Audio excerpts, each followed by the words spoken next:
Hello again, Thunder Agakala Reacts, and today we will be watching The Rocky Mountains Are in the Wrong Place from Sci-Fi Channel. So let's just jump in, learn why they're in the wrong place, and well, obviously that's not going to be changed, because how are we supposed to change that?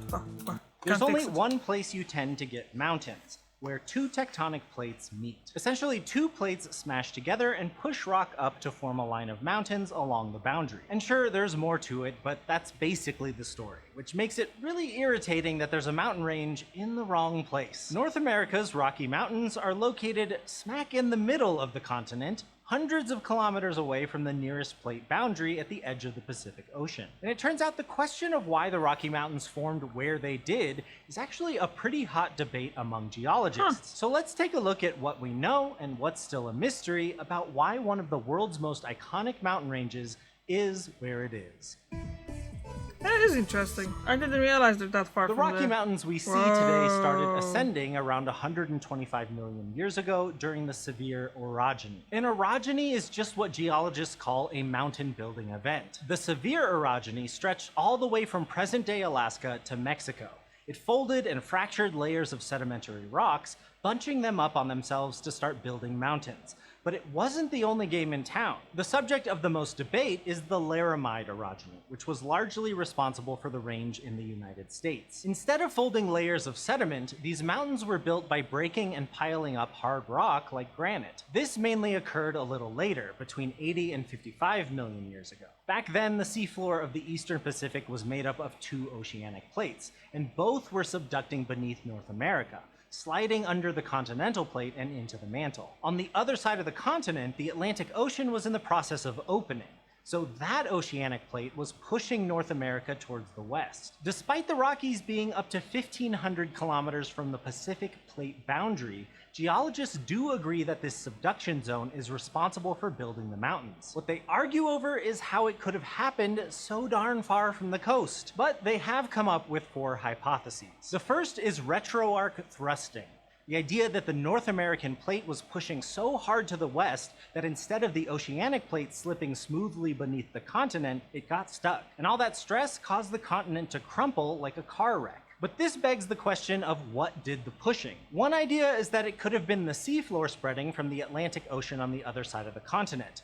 But when we look at the rates of spreading recorded in the Atlantic seafloor, we don't see much evidence for it being in such a hurry. And regardless of where the push came from, for this idea to work, the section of North America west of the Rockies would need to be strong enough to withstand the collision and pass the stress inland. Which it's not. At least it doesn't seem like it. There are faults out west, meaning cracks where the crust is weak. A bunch of these are older than the Rockies, so why wouldn't the crumpling have happened there? So the second idea is orogenic float. Maybe those faults we mentioned detached a section of the lower crust from the rest of the continent. Then it could float, essentially unattached. Then the force of the Pacific seafloor subducting could skip this section and get passed inland to the east. But in that case, where is this detached section of crust? It would have eventually smashed against the Rockies, and we don't really see any evidence of that happening at the right time. So the third idea is a transpressional collision.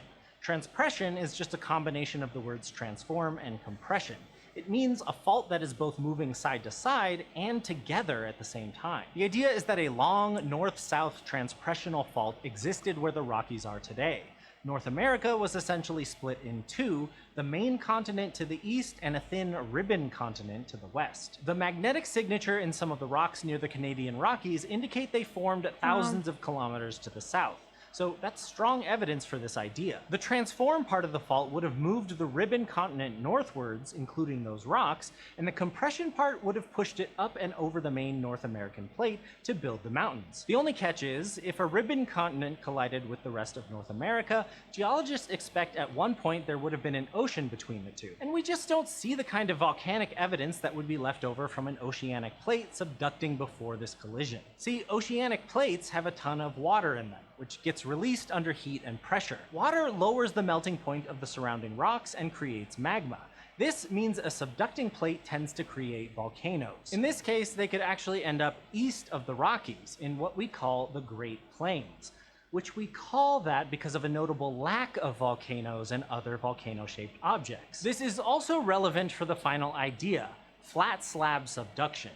While there's still a ton of debate, this is the most popular of the four. Normally, subducting plates plunge into the mantle at a steep angle, which means they quickly get deep enough to release their water and form magma. But if an oceanic plate was younger and hotter, it could be more buoyant and not sink as easily. So the idea here is that the subducting plate slid along underneath North America for over 700 kilometers before finally getting deep enough to produce magma. That melted rock would go on to make up the core of the Rockies, just much further inland than expected. What's more, scraping one plate under another for that long would have transferred stress to the same area, again with the crumpling. But even though this is the most popular hypothesis, it still has a problem of its own. There are remnants of ancient volcanoes to the west of the Rockies in both Canada and Mexico. So it seems like that's where the subducting plate was producing magma, not where this hypothesis would expect. So the truth is, we don't know the definitive answer here yet, and none of these models have been able to fully explain every line of evidence. Some studies conclude that we need a combination of these different mechanisms to explain what happened. For example, it could be that one hypothesis was responsible for the first mountain built and another took over later. Or it could be that different mechanisms were at play in different sections of the mountain range we see today. Some researchers have suggested that a corridor of flat slab subduction could have been responsible for the mountains in the central United States.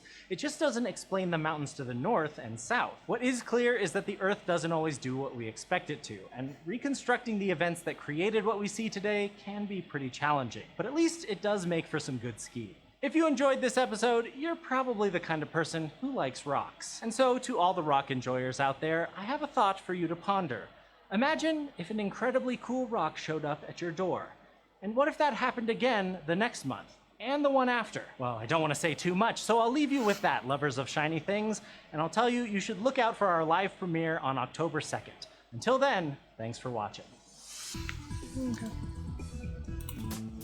Also, they didn't really answer it, isn't it? There's hypotheses that basically saying, oh, they could be that way and that way. Although the last one would be probably the most believable to me. So I'm not a geologist, so I can't really say yes or no to it. But I'm ready to accept that version of it. So basically, yeah, weird. But then that's what it is. The Rockies are looking awesome on this picture that they're showing, isn't it? Yeah. Thank you very much for watching. I see you tomorrow. Bye.